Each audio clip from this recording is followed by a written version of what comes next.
So I just had a discussion about GMOs in the store. I'm a fan of them. I don't give a shit who disagrees with it, really. I mean, I'll give a shit enough to argue about it.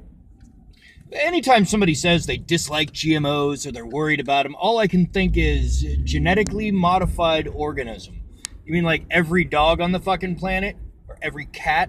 Or all wheat? Or strawberries? Or tomatoes? Or bananas?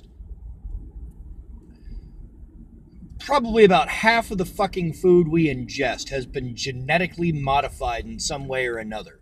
Through selective breeding, cross-pollination. The difference is people are just worried about the speed of the process. Yeah, they're upset that we're able to genetically modify shit in 1/1000th of the time it used to take us. You know, we can get specific traits out of a plant that we want rather than spending years cross-pollinating and crossbreeding a plant to maybe get the result we want, including a bunch of bad shit that we didn't. When people start talking about GMOs, though, one of the first things that pops into my mind is golden rice. If you don't know what golden rice is, go look that shit up. Golden rice has a lot of vitamin A in it. Or rather, it has the precursors to to beta carotene. You know, the shit that helps with your eyes. One of the reasons it was specifically genetically manipulated into existence is to bring a healthier method of getting vitamin A and beta carotene into the population of the poorer countries. Yeah, it's rice that's designed to be healthier for you. You ever tried to eat a wild strawberry? They're not very good. They're small, they're not very juicy, the seeds are kind of annoying. When you pick up domesticated strawberries from your grocery store, though, those strawberries have been genetically modified. They have been altered by years of selective breeding, by monitoring their soil, and various other things. That's how we genetically modify an organism.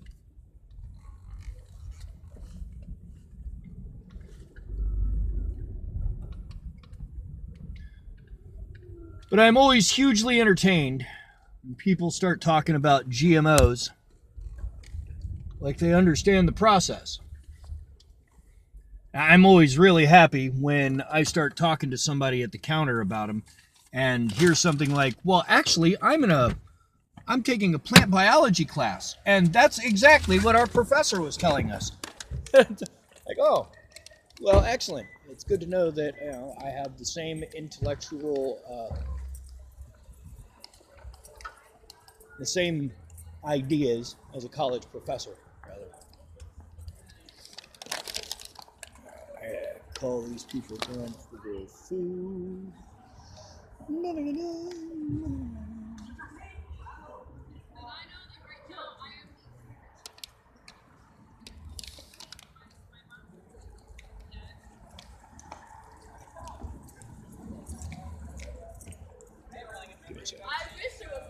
It was actually after our food.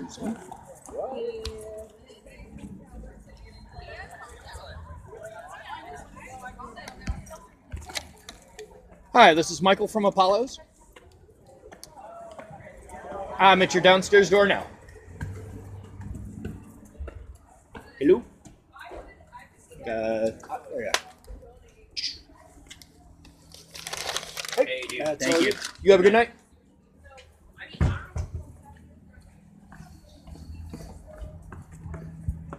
So yeah, I like when I talk to people and find out that I have realistically about the same ideas as their college professor. This is why I read. Why when I get ready to discuss any topic, I'll start going and browsing through whatever information I can find on it. refresh myself a little bit. Make sure that I'm not talking out of my ass. I'm a fan of GMOs. I've seen things where they've done taste tests before, you know. This is organic, this is all natural, this is a GMO, this is heirloom. That's when they start talking about heirloom seeds. Keep in mind that every tomato that you are going to plant is a GMO. Every ear of corn, any wheat you plant, there are no non-genetically modified soybeans anywhere. Don't be afraid, little humans. We've learned how to manipulate the genome. Don't be afraid of what we can do with it. Think to the future of what we can do with it. I mean, we've got rice that is better for your vision, better for you to get vitamin A and beta carotene than carrots.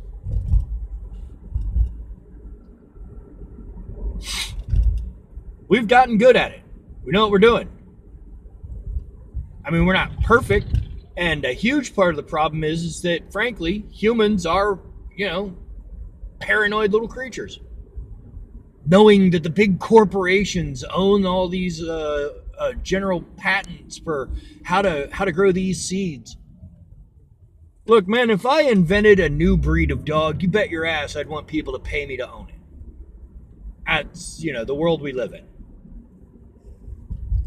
So it doesn't boggle my mind. It kind of makes sense that if a corporation creates a new kind of seed, a new kind of wheat, that they would want to profit off of that first and foremost. That's why they're in business. It's to make money. Not just to make money. That's why these companies have, mission statements and shit like that.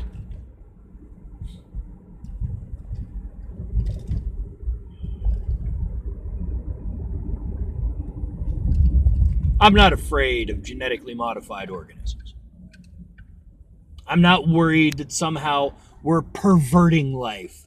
I don't think like the Indian gurus where, because we're using a particular gene from, say, an octopus, which isn't the way it works, by the way. It's not at all the way it works.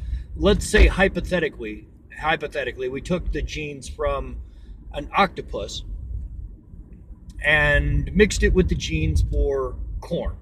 Now, whatever the purpose was, let's say the gene we added from the octopus increased the amount of naturally occurring fiber there was in the corn.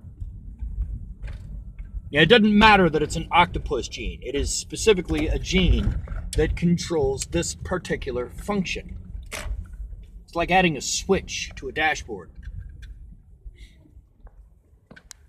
I don't think that's a perversion of life. I think that's not even new life. It's a modification, hence the term genetically modified organism. Anyway. Yeah, I have fun discussions at work.